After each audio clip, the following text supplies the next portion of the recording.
The following program is a Town of Colonie television production of the William K. Sanford Town Library.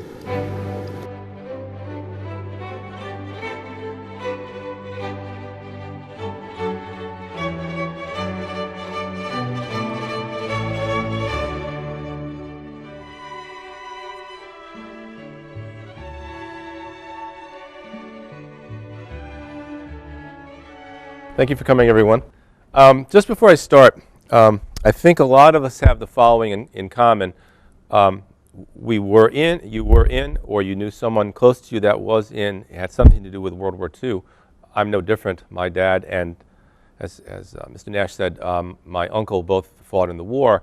And it was sort of an evolving story. I inherited a bunch of documents and letters from my grandmother, and when I had more time, I was inspired to do more than just put that together and put together the story you're going to hear now. So part of my mission is to try to get people to reflect back on their time and at least collect the information for their heirs so that the story doesn't die, because they call them the greatest generation. And I'm not sure that the current generation is really aware of that. So it's sort of our mission to keep the story alive and honor their sacrifice and their what they did for us being free today. So it's called Sadie's Boys because Sadie was my grandmother. She's in the middle there. To the left is my Uncle Charlie, who I never met. He was killed in the war. And to the right is my dad, who was in the infantry, who I did meet. Well, not unlike a lot of people of his generation, my father, I would say, never spoke about his time in the war. And the closest he ever got was a time when I was home, sitting in my room. He came home from work. He had gone to a bookstore. He literally tossed me a book. He said, "Here, read this." I was there. And it was a book about a disastrous attempt to rescue Patton's son-in-law from the prison camp that my father was in. So I read that book. I'm able to give this talk today because my grandmother saved a lot of stuff. About 10 years ago, I was giving lectures sort of like this, only based on the letters and documents that she saved. But if you imagine, suppose you were going to drive from here to California, and you said, okay, I was in Indianapolis, and I was in Kansas City, and I was in Denver, and then I made it to San Francisco. And what I did is I filled in the parts along the way. That's what the letters were, those spots, and this story is the whole thing. This is what I knew when I started out, and literally it's just the stuff that I heard as a kid growing up. So, December 7th, 1941, which is a date that people who are from that era know that as well as people in our era know September 11th, 2001. And this is the story that came down through the ages from someone who was apparently in this particular room in my grandparents' house in Brooklyn. There was a poker game. The older brother, Charlie, and his friends were playing poker. They wanted to act like tough guys because they were from Brooklyn. So they had the younger brother, my father, Ben, watching as a lookout. He's watching the street to make sure no one breaks up the poker game. The radio is on in the background. And someone who was there years later said, my father ran in and said, "Where the hell is Pearl Harbor?" Almost immediately, my uncle decides that he's going to join up, and he has the idea that he wants to be a pilot. There's going to be a problem with that. In those days, you had to have uncorrected 20/20 vision to fly a plane. He did not have 20/20 vision. I don't know what he was thinking about, but he decided he was going to try it anyway. The letters that I have begin, my story kind of begins, on his journey through training and eventually into combat in the Pacific. Now, to set the stage is they were a typical family in New York City coming out of the Depression. Typical in the sense that they were extremely poor. As far as I can tell, my grandfather barely had a job. He had been in the wholesale egg business, which had failed. And it's not clear to me how they made ends meet. I know all three kids. There were three kids. The older one was Charlie. He's the one who was in the Air Force.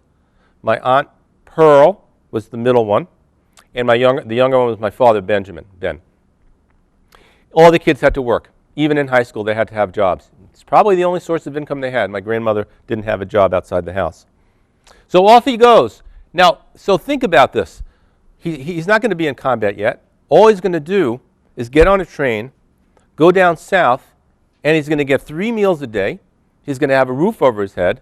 The amount of work they're going to make him do is going to be a lot easier than anything he's had to do at home. This is great. This is pretty good. Now, it was a funny set of family lore, L-O-R-E, that my uncle was some sort of a super genius. Well, one of the problems was doing research. I know we live in a world of alternative facts, but there are things that are still called facts. And so I was able to get his college transcripts. He never went to school full time. He couldn't afford it. He couldn't afford it money-wise, and he couldn't afford it time-wise. But he did go to both City College and Brooklyn College. His grades weren't really that good. So I feel bad. If my grandmother was sitting here, I wouldn't say that because she was, oh, my son was a smart guy. He had great grades in school. Not true. So he wasn't really that good a student. But he gets to Alabama. Now, think about this. 1941, December, the United States declares war on Japan, Germany, and Italy.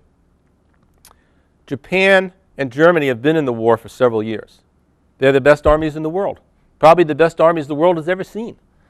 The United States had been isolationist, really hadn't invested in their military.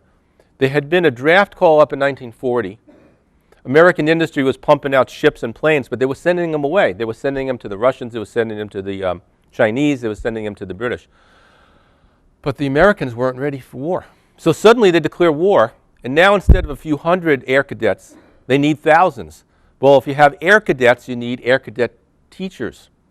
So they pull people from high school classes, say junior high school classes, someone who knows how to read, anybody, are their teachers. So my uncle starts his training, and he says things like, for instance, the math teacher knows no math at all. We actually, no exaggeration, run the class ourselves and figure out the lessons while he learns from us. At the end of each period, we get an exam. Math is ridiculously simple.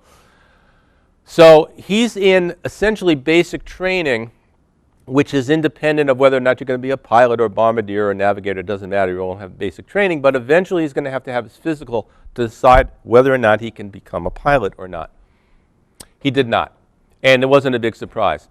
Now, the reason this book is called Sadie's Boys is because my grandmother, their mother Sadie, decided that whatever it takes, I'm going to get my kids either out of the military or out of harm's way. Now, in Charlie's case, her approach was, I'm going to use the fact that he has a chronically bad back, and I'm going to write to somebody and say, he shouldn't be in the military. He has a really bad back. It's not going to work. Now, Charlie gets wind of that fact, and they have an exchange of letters. Now, remember, everything is by letters, right? And it's not quick, email, text. Well, we don't know how to text, but everybody else can text.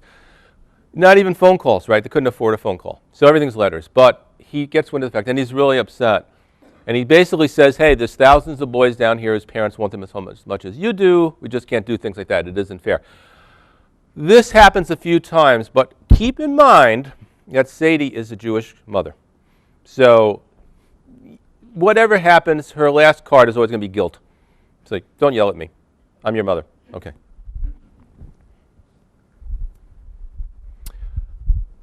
At first, Charlie was not enthusiastic about the training. He wasn't really impressed with the kind of training he was getting.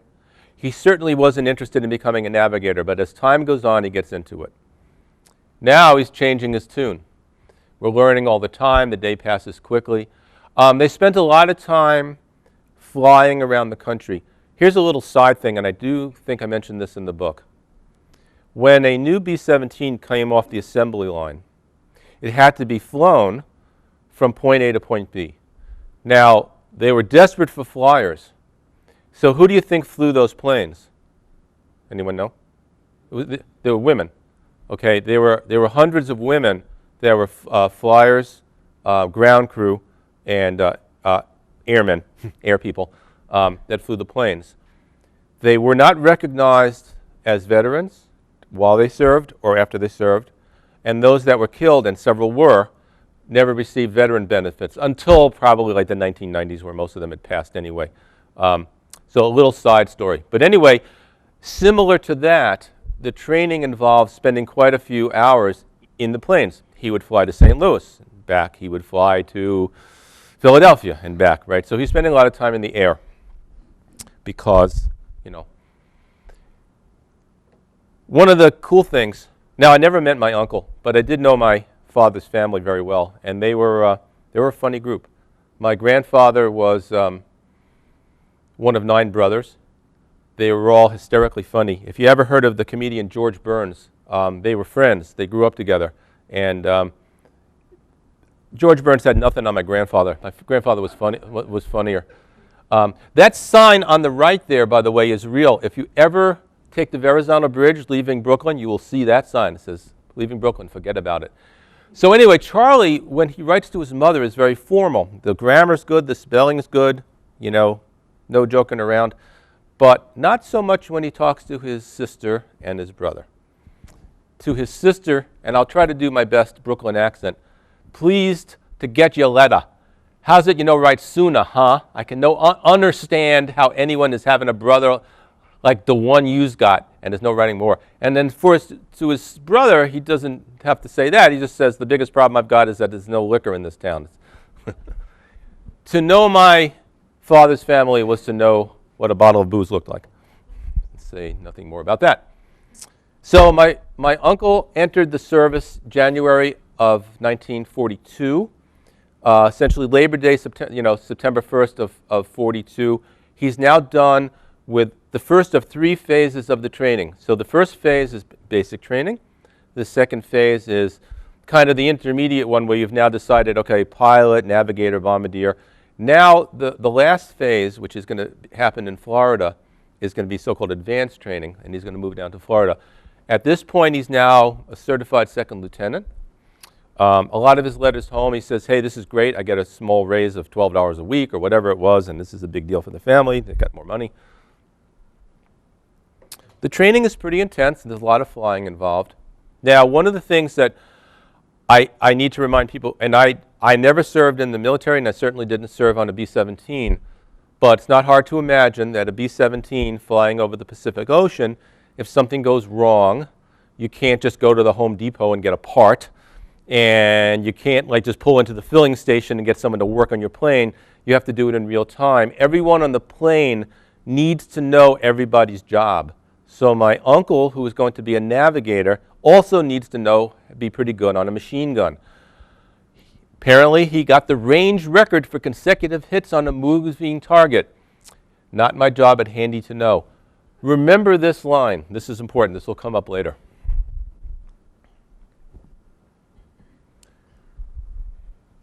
At the end of 1942, December of 42, they get their marching orders. They're going to be posted to the Pacific. Let me just remind you of what's going to happen here. After Pearl Harbor, the Japanese basically took almost all of Asia and the Pacific. They invaded and took the Philippines. They invaded all the British colonies. They were active in China. They had taken most of the islands in the Pacific. And they had almost an impregnable fortress on New Guinea.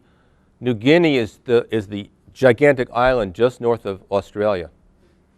Australia had all of its troops fighting in North Africa. So Australia is defenseless. And most people think that, it's not if, it's going to be when Japan invades Australia. So even though the Allies have decided to put all of their emphasis on winning the battle in Europe, they do have 10 to 15% of the time spending their resources on just sort of holding their ground against the Japanese in the Pacific. My uncle leaves around Christmas 1942 to go across, first to Australia and then to New Guinea. This was not so simple. I've flown to New Zealand, I've flown to Australia, and you go from Los Angeles and you get in the plane and you land in Australia. I've gone to China, okay? In those days, the planes could only go so far. They'd go to Hawaii, and then they would go to a bunch of different islands. Now, let's imagine what a navigator has to do on a B-17. It's open ocean. There are no landmarks. He's got a clock. He's got a fuel gauge. He knows about how high in the sky he is. He knows how fast he's going. He has a compass. If the sun's out, he has a sextant. And if it's clear night, he's got stars. And he has a map. Yet, they could fly to a certain point and get there on a certain time and a certain day pretty much all the time. The ones who didn't, we probably don't hear about because it didn't go well. Now, this was in the open ocean. Eventually, he's going to have to do the same thing, but he's going to have to fly over a 12,000-foot mountain in New Guinea with the worst weather on the planet, and then fly into combat, turn around and come back, and again, not get lost. So he's not bad at math anymore. I'm skipping a lot of stuff. He got, and so of course, you're going to have to read the book to fill in the gaps. He first goes to Australia, and at the end of January of 1943, his unit moves to New Guinea, where they engage the Japanese really till the end of the war. One of the early battles of the Pacific, it's actually not very well-known battle, was called the Battle of the Bismarck Sea. And the gist of the battle was the following. The Japanese were trying to resupply the northern part of New Guinea with a fleet of ships, and because the Allies had broken the Japanese code, they knew that the Japanese were sending a large convoy of troops and supplies to northern New Guinea. The question is, how are they going, and where are they? We don't have satellites, right? So they had to send out some planes to see if they could find them. And by luck and by guess and by happenstance, the Japanese convoy was found and was pretty well destroyed. In the book, I'll describe that in more detail. But specific to this story and about my uncle was he fought in and flew in the Battle of the Bismarck Sea. He flew 2 missions, one early in the day and one later in the day. Earlier in the day, he flew and came back. In the second mission, he was wounded and later on received a Purple Heart and posthumously received a Silver Star. But he, in a rare case, in literally every letter that my father and uncle sent home was censored. Censored so that, the person writing the letter knew it was going to be censored, so that you basically never talked about anything mission-related or anything about what happened. But in this rare case, he describes to the family, I was in a mission where we annihilated Japanese forces, 20,000 men on the transports perhaps. So, Battle of Bismarck Sea, he was wounded. Now, one of the cool things about doing this research, and again, I'm trying to sell the idea to you that everyone has a story. You can go in and fill in the blanks in the story. Here's a good example. I was reading a lot of books, memoirs, and there's a discussion on the radio between 2 planes fighting in the Battle of Bismarck Sea, which I'll show you on the next slide. And I'm going to skip this for a second. All right, I'll just tell you the story because it's in a later slide, but this comes now. So the gist of it is that someone writing their memoir remembered the conversation between pilots of 2 of the planes. They're engaged in combat. One of the planes was hit. Turns out it was my uncle's plane. And they're talking to each other. And as I'm reading the description, I realize that it's my uncle. Now, how did I know that? So I have all of the flight records from my uncle. And it tells you on a particular day that this pilot was the pilot. And so I know that my uncle's plane is the one being discussed because it's talking about the pilot of his plane. Basically, what's happening is I've found an example of an actual mission that my uncle was on, and it's moment by moment. Now, Sadie, again, it's called Sadie's Boys. Remember, she's home in Brooklyn, and she gets correspondence from various people. And unfortunately for her, 2 different times she's going to get letters that look like this. In this case, it says that her son was wounded in action. Now, remember, it takes a long time for correspondence to go from the South Pacific to Brooklyn, okay? It could take a month. So Charlie, who's wounded in this battle, doesn't know that his mother knows that he's been wounded. So his letter's home, literally the day after this battle, where he's probably sitting in the hospital, he goes, "Oh, everything's fine. I'm good. nothing to report. Everything's fine. Okay? She gets a letter that says your son was wounded in action. She doesn't know if his head was chopped off or whatever the heck happened to him. He's a little more honest with his brother, and he basically tells you a bit of the story. I'll tell you the story now so we don't have to all read and everything. He's at his post as the navigator, and he sits right behind the pilot, and sitting right in front of him is the front nose turret. And we have to assume that the gunner on that turret was wounded or killed.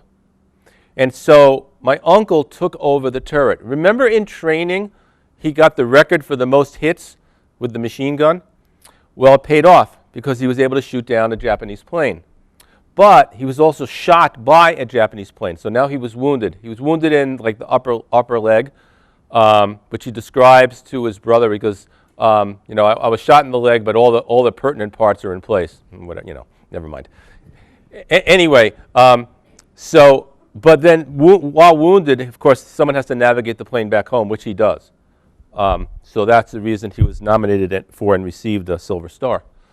This was the conversation I was talking about earlier, which is the conversation between the pilot of my uncle's plane and the pilot of a second plane that sees that my uncle's plane is on fire.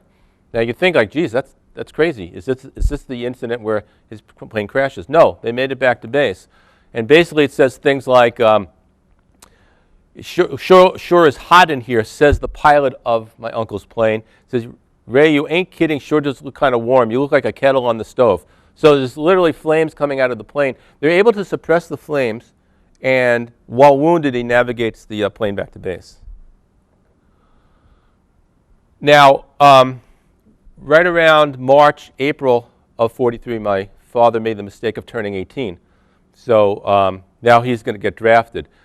So my father and my uncle's military careers overlapped for about 2 or 3 months. So my dad goes through basic training, and there was something called the Advanced Specialized Training Program, ASTP, where you get drafted, you're in the infantry and take a test, and he did well enough on the test that instead of going on for more training, they sent him to college. Pretty good. So he ended up at Fordham University. I have that transcript too. He was a better student than his brother. He did really well there. So we'll get back to my dad in just a bit. One of the things that's, one of the differences between nonfiction and fiction is obviously nonfiction is just the facts, this is what happened. But if I was going to write fiction, I couldn't come up with a better letter than this. This is the last letter. It's also on the cover of the book. This is the last letter my uncle sent home. And again, I want to just do a little bit of background. So now he's been in constant combat for many months. And while he's had hair-raising experiences, the other thing that he deals with is the fact that on pretty much every mission, when he gets back to base, he looks to his right and he looks to his left, and his friends and his comrades are gone, just vaporized and never to be seen again. Almost every time, never to be seen again. Once in a blue moon, plane crashes and they rescue the crew and they come back, but that's very rare. And so more and more and more and more, the stress is building up. You can see it in the tone of his letters. And in this last letter, he even says, I guess I was short-tempered in some of my last letters. Almost everyone describes the condition of the airmen flying out of New Guinea. The food was bad, the conditions were bad. Most of them had some kind of malarial type of a disease. They spend a lot of time in the air. They see their friends killed all the time. You've got to remember that things do not always run smoothly for us. Well, can't think of anything else to say. Give my love to all. This was his last letter home. Now, another thing that happens in the course of this work, because the letters take such a long time to go back and forth, in both my uncle's case and then you'll see in my father's case, I have letters that my grandmother sent because they got returned to sender because there was no one there to receive them. So I have a little hint of what her letters were like. So this is the first time she gets one of these. That regret to inform you, it's supposed, a telegram that says your son was missing in action. You don't want to really collect these things. In the course of him being missing in action, he got a promotion, great. He got nominated for the Silver Star. One of the weird things about this story is as a kid growing up, there was a picture of my grandfather standing at attention wearing a suit receiving my uncle's medal posthumously at Mitchell Field, I think, which is on Suffolk County in Long Island. I don't know where that happened to that picture. None of my cousins can find it. And I grew up with that picture. It's a cool picture and drives me crazy. I don't know where it is. I'm going to go to visit my brother soon and see if he has it hiding in a drawer someplace. So my dad, he went to college. So early April of 1944, the Army disbands the ASTP because April 1944, in a few months, the D-Day invasion, the Normandy invasion is going to take place. The Army knows they need a lot of people. They don't necessarily need college educated, they just need warm bodies. So my father's lucky, they send him back into the infantry. He gets to go through basic training a second time. I'm sure everyone would love to do that. And he goes to Colorado Springs, where he joins the 104th Timberwolf Division. And they're going to get orders eventually to go to Europe after D-Day.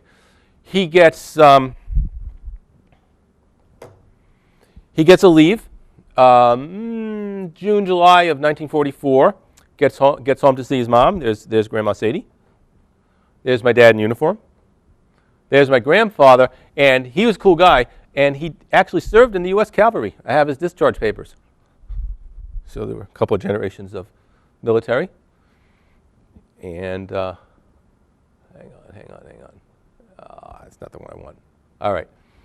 We had a cool letter I found in the collection of letters from someone named Sasha Gillian. This guy's sort of famous. He wrote the original series for the Big Valley and Hawaii Five-0, a little bit more famous. He was the 6th person in the world to get a heart transplant, which is not a list I'd want to be on. But he grew up with my father and my uncle. And the letter's a lot longer than this, but he wrote to my father. And when you do proper history, kind of like anything else, you want to get corroboration in more than one spot. So this was a good thing. He filled in a lot of gaps with this letter. So one more furlough. He goes home on his leave. He's home for about a week, and he goes to the beach, and he meets my mom. Well, she wasn't my mom then. She wasn't even his girlfriend. And I think the way the story goes is some people were bothering her or something, and I don't know why she asked him. I mean, he could have been the one bothering her. Who knows? But anyway, so they only knew each other for a few days, and then they ended up writing to each other through the war. And it was kind of cool because my father's parents and her parents met because they would exchange letters.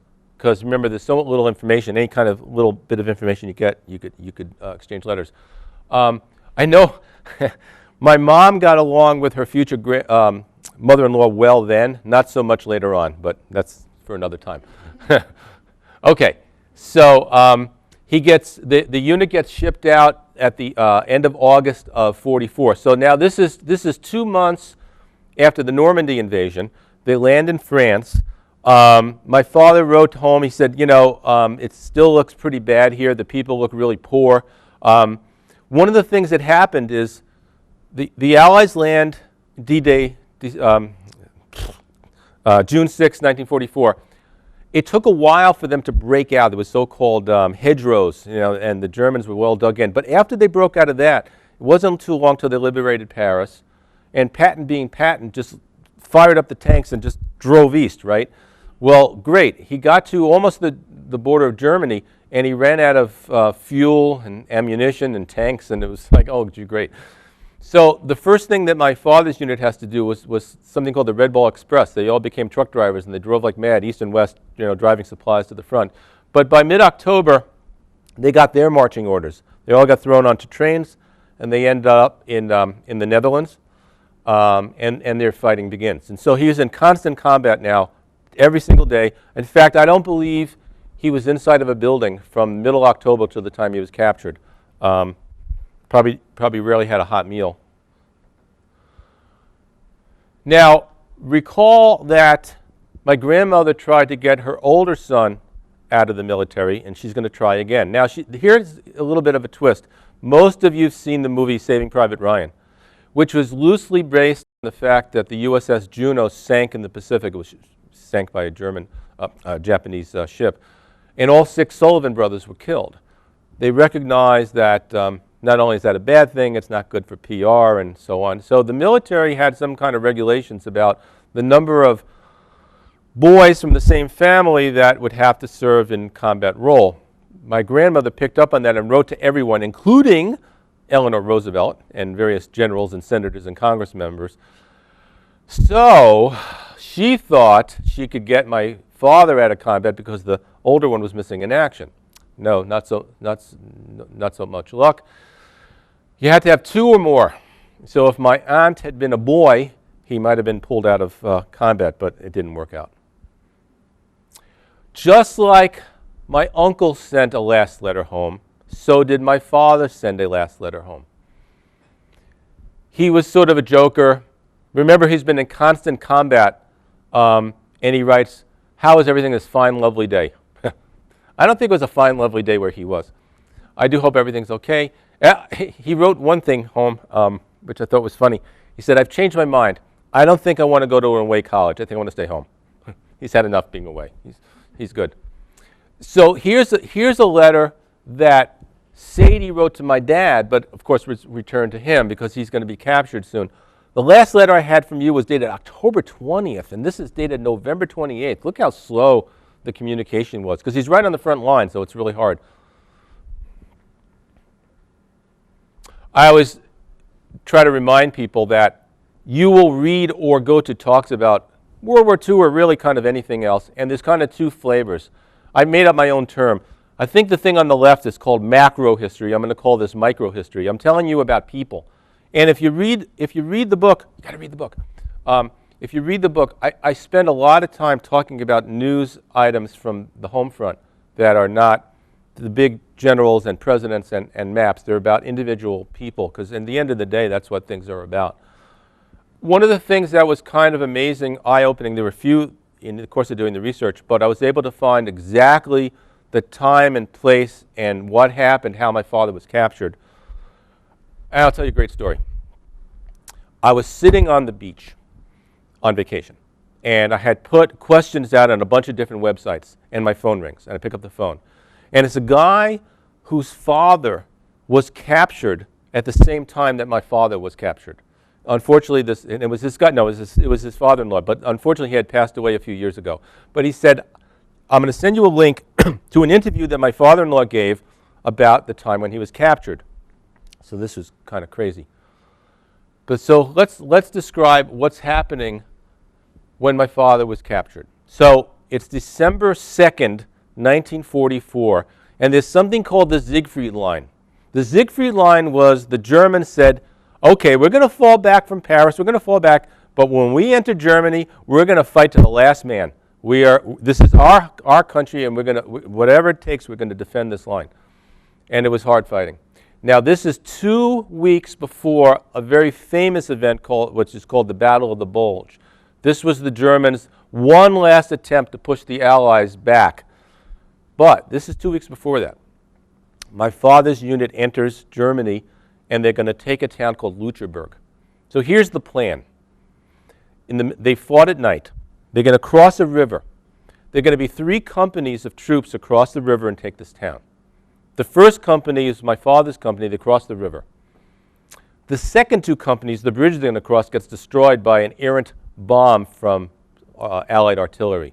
So now my father's company is at 3rd strength, and they enter the town. There's a lot of fighting. The Germans and the Americans have wounded, and they're both sides of getting low on ammunition. So someone on the German side throws up a flag. It's a Red Cross flag. There's a German medical officer that says, "Let's have a truce to attend to our wounded." And they agree. They, quote unquote, stack their arms, and they are attending to their wounded. Now along comes a German troops, and they start firing. The German officer waves his arm and says, "Stop, halt." And they get into a very heated discussion. The 2 Germans do. And then there's an American who speaks German, and he gets involved in the discussion. Anyway, what's happening at this very instant is the German paratroopers are grabbing Americans and taking them prisoner. Finally, the two Germans agree to give the Americans an hour to leave. Most of them escape back to their lines or are given the opportunity to, but 22 or so Americans are taken prisoner, and my father was one of them. This was the phone call that I got, and this was from the article of the fellow that was captured with my dad. And this is important. The Jewish kid from New York in the platoon, my dad. We heard what the Germans did to Jewish soldiers. I told the Jewish kid to get rid of his dog tags with the H for Hebrew and tell them he was Protestant. Kid had a Jewish-sounding name. I met up with him after the war, and he made it through okay. Why was this important? If the Germans thought you were Jewish and they captured you, you could be sent to a slave labor camp, no different from any of the concentration camps that everyone's heard of. My father, you can attest to this, didn't look Jewish, really looked Italian. He didn't have his dog tags.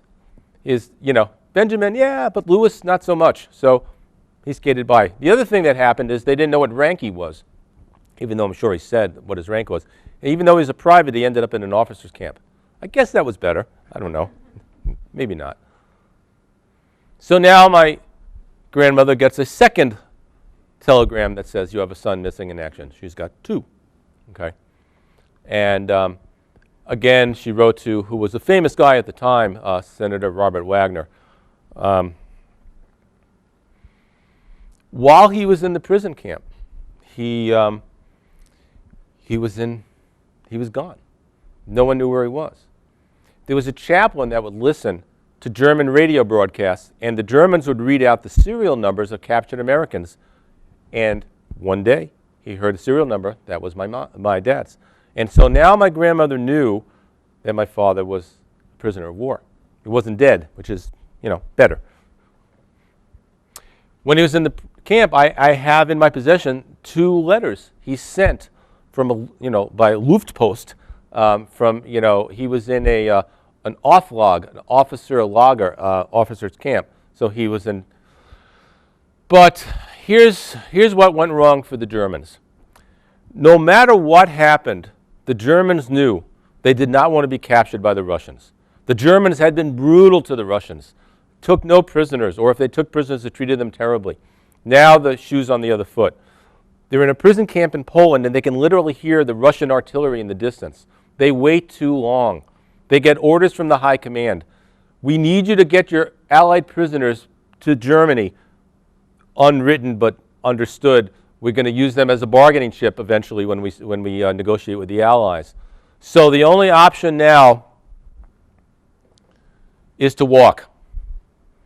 1,500 officers, 135 enlisted men, one of them being my dad, are told we're going to walk out. January 21st, 1945, one of the coldest winters in 200 years, since the Little Ice Age in the 1700s. Really cold. If you know anything about the Battle of Bastogne, a lot of the American soldiers died from freezing to death. So really 1,600 or more start out, and 488 make it after 33 days of marching, 39 total days, 362 miles, all walking. Every single day, going to a new town, sleeping in a barn, sleeping in a church, having whatever food they could find. What happened to all the guys who didn't make it? Some died. A few were killed by the SS because they were trying to hide out. Several escaped. They weren't very tightly guarded, especially at night. If they walked east, there was a chance they could be picked up by the Russians. Their story is another talk for another time, but suffice it to say, the Russians didn't greet these guys with open arms. They did eventually make it home, okay, but they had a different odyssey than my dad did. So now, after all those days, they end up in Stalag 13. One of their prisoners, John Waters, is General Patton's son-in-law. Remember the very first thing I told you about in this story, the book about liberating the camp, that my father was there. So Patton decides, brilliant decision, to send about 200 troops in about 100 vehicles crashing through the German lines, 60 miles inside of Germany, to liberate the camp. Now let's talk about what's involved here. First of all, they have to fight their way through the German lines and drive really, really, really fast to get to the prison camp.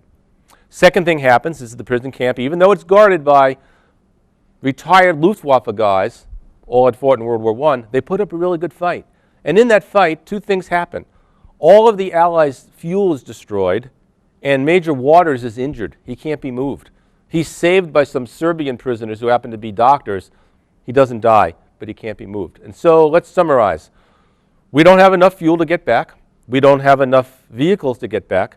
We don't have enough ammunition to fight our way back. Most of you prisoners are hungry, tired, sick, malnourished, can't walk back. This didn't work out well. The Patton's guys turn around to leave. They're surrounded by Germans, and all their vehicles are destroyed, and every single one of them is captured or killed. That didn't go well. The next day, my dad is offered the chance to take another hike. And so now they have to walk out and go to another place. He does eventually end up in this place called Moosburg, where he's liberated. He makes his way home. He gets home. Now, so was he lucky? Was he unlucky? Well, he survived the war. He went through some terrible stuff. When he gets home, I'm sure this was an example of at least one letter that he got and others got. And I always find this particular thing really sad. Whoever A. Ginberg was, I don't know who he was, but the H.L. Green Company, his son was captured. He hasn't heard anything. Do you know where my son might have been? Maybe you met him, and of course not. And there must be so many, many stories like that. So what happened to Charlie and his plane? They took off on June 1st, 1943 on a reconnaissance mission. Now, reconnaissance mission sounds like, just go out and take some pictures and come back. What's different between a reconnaissance mission and a combat mission? In a combat mission, you might have 10, 15, 20 planes. You have a little bit of support. They almost never had fighter support because the distances were so far. And so here you are, a single B-17 flying over enemy territory, and they're jumped by 12 Japanese fighter planes. Now, the Japanese knew that a single fighter plane could never attack a B-17 and survive. A B-17 was called a flying fortress for a reason. They had guns coming out of every single direction and gunners who were very good at what they did. So the Japanese knew that the only way they could defeat a B-17 was many. And so they would jump by a number of planes. And you can see, here's the crew. Notice that there was a Thomas Fox of Mechanicville, New York. I corresponded with the Fox family because several of them were still alive at the time, and they expressed no interest in learning about the fate of their brother, which I find odd, but I just note it. Again, this is called Sadie's Boys because I don't spend enough time in this talk talking about her, but in the book I do talk about it more. And just all the different people that she corresponded with.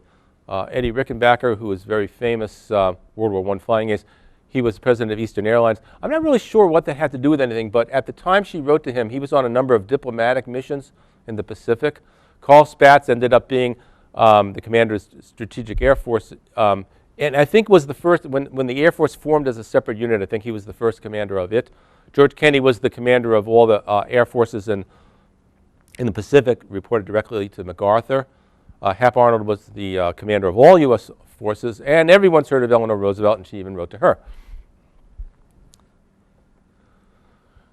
Now, my uncle's plane was shot down on June 1st, and there's a bunch of very, very interesting people with an organization, and I've met some of these people. They're called Pacific Recs, W-R-E-C-K-S. They doing this as we speak today. I have a Facebook friend who's there right now. They go into the jungles and they find wrecked ships and planes, basically to try to recover remains and to give some closure to families of the missing. My uncle is still officially missing in action, even though he was, people saw that he was killed, because there's no official remains. There's actually, he's got grave markers in the Philippines and one on Long Island, but there are actually no remains in the ground. Was he shot down over water or land? Over land, and I'm about to tell you exactly what happened. But thank you. You did well. I fed him that question before we started. So again, they were on a recon mission. They were attacked by Japanese planes. Now, the names in red are the ones who survived the attack. They're attacked, and just as the pilot orders bail out, the plane explodes. 2 of the crew had their parachutes on, 2 didn't, that survived the crash. And everyone else was observed killed on the beach, except for the co-pilot, Gardner, and we'll talk about him in just a minute. So there's 4 survivors, and they all make their way to a village where they're turned over to the Japanese. Now, 2 of them were badly wounded, and the Japanese took them to a hospital, and the crew were executed.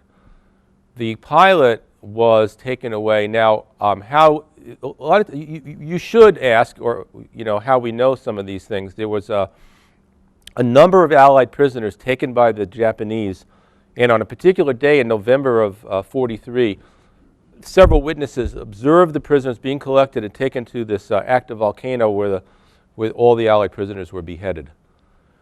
There was a survivor named Paul Caschio.